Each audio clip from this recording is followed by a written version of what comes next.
अंकित मूल्य पर 10% की छूट देने के बाद एक दुकानदार को 15% का मुनाफा होता है, यानी लाभ होता है। वस्तु के लागत मूल्य और अंकित मूल्य का अनुपात क्या है, ये हमें बताना है। तो देखिए कैसे करेंगे इसे, हल लिखते हैं इसका। इसमें एक तो क्या है हमारा, अंकित मूल्य पर 10% की छूट दी। तो देखो छूट क्या है, 10% की। तो 10% का भिन्न क्या होता है, 1/10, यानी उस पर अंकित मूल्य 10 लिखा था, 1 की उसने छूट दी। तो यानी जो मार्क प्राइस है, मार्क प्राइस को हम हिंदी में अंकित मूल्य बोलते हैं, तो वो कितना है, 10 है। तो 1 की छूट दी, तो बेची कितने की, यानी सेलिंग प्राइस कितना बना उसका, वो बन गया जी 9। ये बात समझ में आई कि 10% की छूट दी, यानी 10 की चीज थी, 1 की छूट देकर 9 की बेच दी। ठीक है।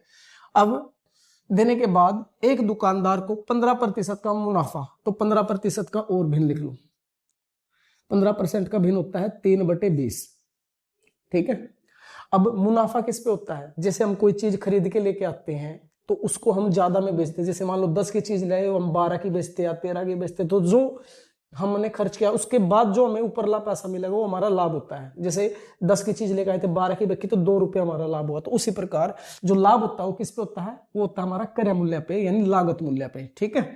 तो लागत मूल्य कितना उसका, 20 है, यानी कॉस्ट प्राइस कितना है उसका, 20 है।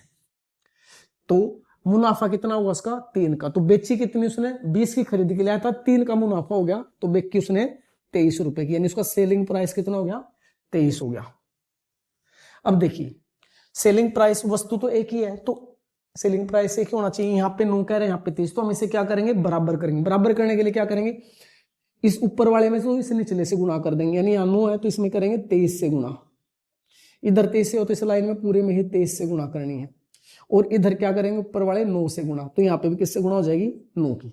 अब गुणा करो, 9 0 0, 9 दूनी 18, यानी उसका क्रय मूल्य तो 180 था। अब इसके यहाँ से गुणा करो, 9 3 27, हासिल 2, 9 दूनी 18, 2 20, तो बेची कितने में, 207 में। और अंकित मूल्य कितना था उस पर, 23 की 10 से गुणा करोगे तो 230।